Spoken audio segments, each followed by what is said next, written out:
Hey, good morning, everybody. It's Mike with smartoptiontrading.com. It is Tuesday, the 19th of June. This is your morning setups video. Well, lots of fun here, huh? I gotta tell you, yesterday the market was telling us to be extraordinarily careful.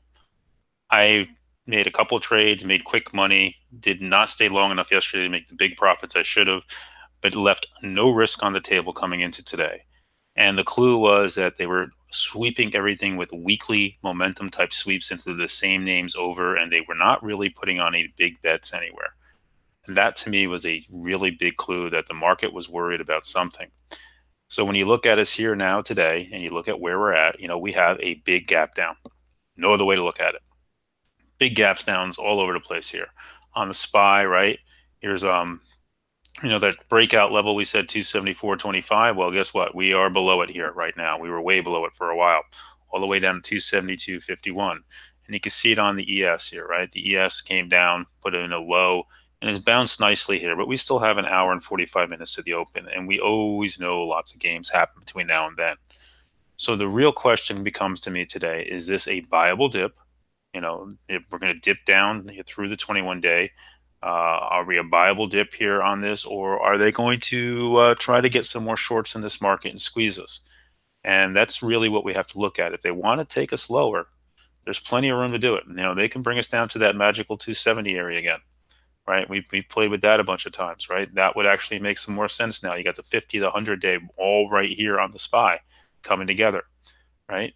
What we're going to do is we're going to lose this breakout range. Now, if we came into it today, touched it like we did here, and held that breakout and reversed off of it, that would be an extremely bullish move. Okay. The problem is here, I don't know how many shorts they've gotten caught up in this market because they did this move after hours, right? This is tariffs related, right? If you don't know what this was, it was all about Trump announced last night he's seeking more tariffs against China. So he just, we're going back and forth in this tit for tat thing. So for today, areas to watch, see if we hold this 273 area, 274, the ES overnight. That would be your first area. Can we get there? Do we rebuild? Do we rebuild and retake the 21 day? Right? The 21 day is at 275.54, right? That would be your next level. Can we get through it? That should be resistance. And then when do we start to undo some of this damage? If we're going to go lower, if we're going to go lower, watch for the dump. Once we lose this 274.25 area for good, right, which we're below it now, then the door is wide open down to 270. Okay. So should we play today on some of this? It's a little tough. So, down this much, it's hard to short the initial open, right? You need a pop. You want to look for a pop and a failure. So you want to look for the SPY to try to bounce up and not be able to break something or then go short. But I would look for SPY puts have worked very well. If you're not comfortable being short, then try something like VXX. That's the VIX. If we're getting a volatility spike, which we've already had, right? This thing's already up this morning from 31 all the way to 34, right? We'll see how it goes, right? The VIX is up how much in comparison, right? The VIX is only up, is up a couple bucks, right? So it moves with the VIX. You could do UVXY is another one. These are day trading vehicles. Just trade them, take your money, and get out. Don't sit with them. Don't hold these things overnight. You don't want to get caught up in these. These are day trading vehicles. But if you don't want to be short, you could try longs on these, right? You can try shorting names that are the most exposed. Names like Apple here have incredible exposure to this. The big fear is that their entire supply line is going to be disrupted by this if we get really weak. They should be hurt pretty badly here.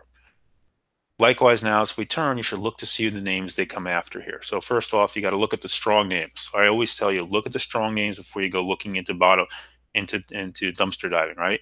Tesla has been incredibly strong, and even with this action this morning, it's down only 5. It's only given back about half the yesterday's move. So Tesla continues to hold in strong. Google is actually holding in strong up here. Still hasn't given all of yesterday's move back on that beautiful breakout candle. Okay. What are some other names? What's Roku doing?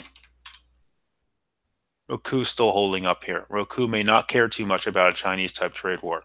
And looking for places to hide. That's all we're looking for here. Looking for longs, places to go, things to do. Dropbox, we'll see how they handle that one. This one's given a little bit of cool off. It could use a couple days in. Box, the same thing. I'd be extremely careful with China names, right? Baba, look how far that one came down this morning, right? Gap down below yesterday's low. Baidu's probably doing the same thing. Yeah, Baidu's down even more. Momo should be down big because, yep, look at that, got it downgraded yesterday intraday, and then on top of this, so it's losing its flag now, right? We're breaking below this nice flag it had holding the 8-day here. We're now below it. See how it reacts. BITA is a bottom feeding name in this sector. It has tremendous short interest, but even good earnings couldn't get it going. You can see that. So we'll see. But BITA is a name they could come back for at some point in that space. Closer to home, AMD has been raging inferno. Gap down here. See how that handles that. Micron has earnings on Wednesday night. It was trying to wake up into the close yesterday, gapping down here. Maybe there's a scalp trade here. Again, a scalp trade. Same thing with NVIDIA. NVIDIA had woken up yesterday, closed strong, getting a big gap down here. Netflix got an upgrade this morning to what? Forget where it got an upgrade to. It was a big one though. Wasn't that little. Let me go see if I can find it for you.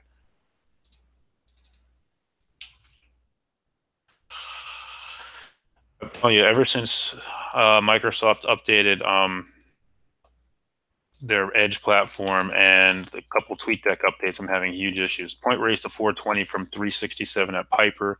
That was nice. Square got upgraded to 75 from 55 at Key Bank. Right. So the one thing that was weird this morning to me, there was a lot of upgrades out there. They came after names like FGen got a raise this morning, right, in the biotech space. Right, FGen got a point raise to 74 from 61. That was a nice raise there. They like that name. Nike got an upgrade to 80 at Barclays. Okay, nice pop raise there as well. Verizon was upgraded to a buy at DB. Just so I guess I'm just trying to say there's a lot of upgrades out there this morning. We'll see how they handle all this stuff. For me, I'll see how the action comes in. If they come after any names, whether they're hesitant to go after, what they really want to do here. The market's very unsure here. And when the market's unsure, you got to be careful. Play carefully. As if it's a buying opportunity, it'll be more than just a couple minutes, right? This will be, a sustained move today. We're certainly opening the door if they want to, though, go lower. Take them lower, get more shorts in. Even look at the structure of the SPY here. We came up, flagged, and slowly started to roll over. And then, Friday, we lost the 8-day. Even though it was part of that gap plan was due to the dividend, we lost the 8-day. And you got to respect that, right? We talk about this all the time. Friday, look at this action on the SPX. It's a little cleaner because of that. Look at it, just rolling over, right? You can see the rolling top coming in. So, at this point, got to go into today careful. They started to show some interest in the banks. Nothing's happened there. Maybe they come back to some of these consumer staple names they beat up yesterday, like Procter & Gamble. CL doing a big buyback yesterday. They announced a big buyback and dividend increase. So maybe that's the name we can go play in. And if not, go short. Look for names to short. They'll be coming after. They've been unhappy with the chip space. They've wanted nothing to do with the industrials now for the last week or so. Look at Boeing down more. This thing has just been rolling straight down. Cat even worse, right? So they've been warning signs in this market that not everything was healthy. And, with you guys here in my service, I've been talking to you guys about this for a couple of days now. Is that you can't keep doing the same names over and over again. And we started to see this in January, and we started seeing it again here. They kept driving the same names higher and higher and ignoring everything else. And when it starts to come down to when you see that pool of names they're playing starts shrinking, it starts getting down to 20, and then, like 10 or 12, it starts to cause red flags. And then you see things like Geo yesterday and running that thing and, the pumping in these names. And it means that they don't want anything else. They're looking for anything to play to the long side, but they're afraid to put money into big places. So they'll go play the big names as long as there's momentum, but they're taking risk off. And that's what you guys got to realize is when you see them playing those same names over and over again, like Facebook yesterday, they're taking risk off. That those last couple sweepers into the weekly 200s up here, they got people thinking we're going to hit 200. They're probably selling, they're probably rolling up into that, taking risk off and selling into that. And they catch people like that all the time. Doesn't mean that Facebook's moves over. It just means that's how they play. So anyway, today for me, it's about 5 of now to the market, and just you got to play smart today. Be safe today. We have to be prepared to go long or short, long scalps, short scalps here, and really see how the market reacts here. See what they want to do.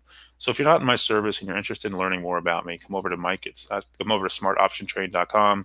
click on find out more, and then you can look at my real-time option flow there. I provide option flow, morning videos like this one.